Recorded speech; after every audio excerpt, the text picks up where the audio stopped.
امام حسین کو حاضر و ناظر و گواہ بنا کے کہہ رہا ہوں کہ واللہ باللہ ثم باللہ، شرعی قسم کھا کے کہہ رہا ہوں کہ ہمارا کسی سے ذاتی کوئی جھگڑا نہیں ہے. ہمارا جو معاملہ ہے حب و بغض برائے اہل بیت. وقت کے کسی تاریخ گوشے سے ایک نحیف سی بدعقیدگی کی آواز آئی اور شرعی قسم کھائی ہے میں نے منبر رسول پہ. پرسنل میرا کوئی کسی کے اوپر کوئی کمنٹ نہیں، اسی لیے میں نام نہیں لے رہا ہوں کسی کا. یہ ان تمام افراد کے لیے جو اس طریقے کی باتیں کہتے ہیں اور اس طریقے کی باتوں پر عمل کرتے ہیں اور اس طریقے کی باتوں کو اپنی اپنی گفتگو میں استعمال کرتے ہیں، چاہے وہ کوئی ہو. کہ آل محمد علیہ السلام نے، ان کی کسی ایک فرد نے اپنے دشمن کے لیے تہجد میں دعا کی. جناب سیدہ سلام اللہ علیہ کے لیے، جناب سیدہ سلام اللہ علیہ کے دشمنوں کے لیے ایک آواز آئی کہ صاحب انہوں نے امام حسن علیہ السلام کے ذریعے سے روایت بیان کی گئی کہ امام حسن نے دیکھا کہ تہجد کی نماز میں جناب سیدہ اپنے دشمنوں کے لیے دعا کر رہی ہیں. اگلی صبح آئی، سنیے گا، اگلی صبح آئی، جناب سیدہ سے امام حسن علیہ السلام نے پوچھا. یاد رکھے گا امام حسن بھی معصوم، جناب سیدہ بھی معصومہ، دو معصوموں کے اوپر بہتان. پہلا جرم کہ امام حسن نے جناب سیدہ سے پوچھا اماں آپ تو ان سے ناراض ہیں اور ان کے لیے آپ دعا کر رہی ہیں. سنتے جائیے، آپ ان کے لیے تہجد میں دعا کر رہی تھی. جناب سیدہ سلام اللہ علیہ نے فرمایا وہ بھول گئے ہیں کہ میں محمد کی بیٹی ہوں، میں کیسے بھول جاؤں کہ میں فاطمہ ہوں. یہ تھا نتیجہ گفتگو. پوری تقریر سنی. چونکہ زمانہ خراب ایسا ہے کہ ایک تقریر کا اقتباس نکال لیا جاتا ہے اور اسی کو بیس بنا کے ایک کنٹروورسی کریٹ ہوتی ہے. چنانچہ پوری تقریر کو سنا. ابتدا میں ساری بات وہی کہ جناب سیدہ کے دشمنوں سے مروت نہیں کرتے، یہ نہیں کرتے، وہ نہیں کرتے، مگر یہ بات جو کہہ دی، عزیزان گرامی ہمارے یہاں یہ چیز کسی بھی طریقے سے ایکسیپٹیبل نہیں ہے. اس لیے کیونکہ معصوم کے قول میں خدا کے قول کا تضاد نہیں پایا جاتا. معصوم یا معصومہ کے قول میں کسی طریقے کا تضاد نہیں پایا جاتا. یہ نہیں ہو سکتا کہ یہاں پر کچھ کہا ہو، وہاں پر کچھ کہا ہو، مجمع میں کچھ کہا ہو، خلوت میں کچھ کہا ہو، پبلک میں کچھ کہا ہو، ڈرائنگ روم میں کچھ کہا ہو. میں کسی کے اوپر، خدا شاہد ہے، میں کسی کے اوپر پرسنل کمنٹ نہیں کر رہا، مگر آل محمد علیہ السلام آپ کو سلامت رکھے اور میرے حق میں دعا کر دیجیے. یہ کہہ دینا کہ نعوذ باللہ جناب سیدہ سلام اللہ علیہ تہجد میں کسی کے لیے دعا کرتی نظر آئی، تو کیا اس کا مطلب یہ ہے کہ جناب سیدہ سلام اللہ، آپ کیا سمجھ رہے جناب سیدہ نعوذ باللہ کیا عام انسان کی طرح؟ اما وہ جو کہہ دے وہ مشیت ہو جائے. بچوں نے کہا عید کے دن اما کپڑے، جناب سیدہ نے کیا فرمایا؟ تمہارے کپڑے درزی کے ہاں ہیں. درزی کے ہاں ہیں تو اب رضوان جنت کو ڈیوٹی بدل کے سیدہ کے بچوں کا درزی بن کے آنا پڑے گا. یہ سیدہ کی زبان صداقت ہے. اور سنیے گا جناب سیدہ کتنی صدق لسان تھی.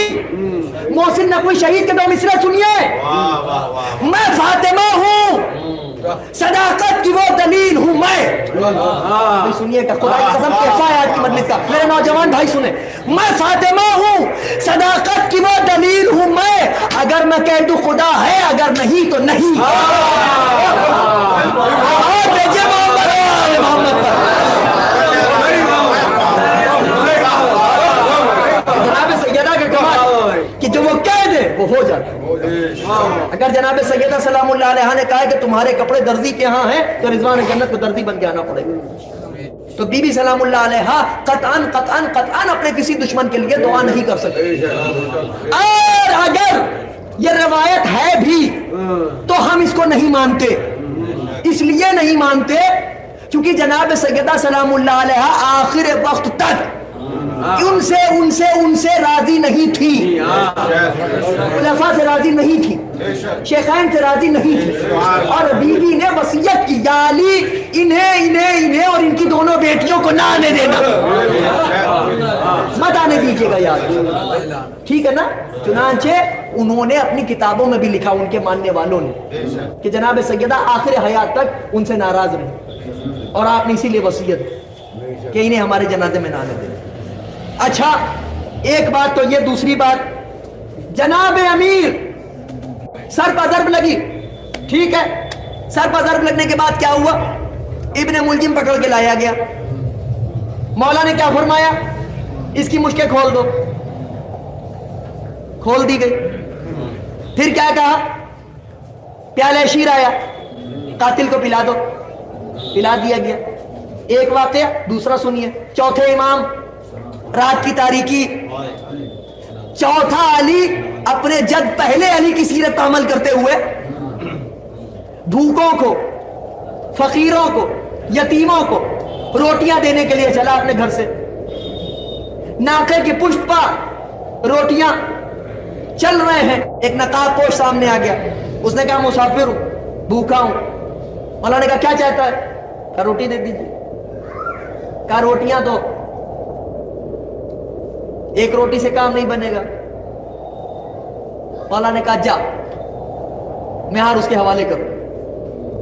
جب وہ چلنے لگا، چوتھے امام اپنی جگہ پر جاتے جاتے اس نے مجھے کہا علی بن الحسین، لگتا ہے پہچانا نہیں آپ نے۔ مولا نے ایک مرتبہ کہا کہ میں تجھے بھی پہچانتا ہوں اور تیرے کے ہوئے کاموں کو بھی اچھی طرح جانتا ہوں۔ تو حسین بن نمیر ہے، تو میرے بھائی علی اکبر کا قاتل ہے۔ مولا نے اپنے بھائی کے قاتل کو روٹی دے دی، جناب امیر نے اپنے قاتل کو جامع شیر پلایا، پیالے شیر دیا۔ تو آیا یہ دونوں عمل معصوم کے کیا اس بات کی دلیل ہے کہ وہ اپنے قاتل سے راضی تھے؟ کیا جناب امیر کا یہ عمل اپنے قاتل سے راضی ہونے دلیل نہیں؟ کیا چوتھے امام کا یہ عمل بھائی کے قاتل سے راضی ہونے کی دلیل نہیں؟ تو جب پہلے علی اور چوتھے علی کے یہ افعال بھائی کے قاتل اور اپنے قاتل سے راضی ہونے کی دلیل نہیں، تو سیدہ کا بھی اگر آپ کے نظریے کے مطابق جو ہمارے نزدیک باطل ہے وہ بھی ان سے راضی ہونے کی دلیل نہیں ہے۔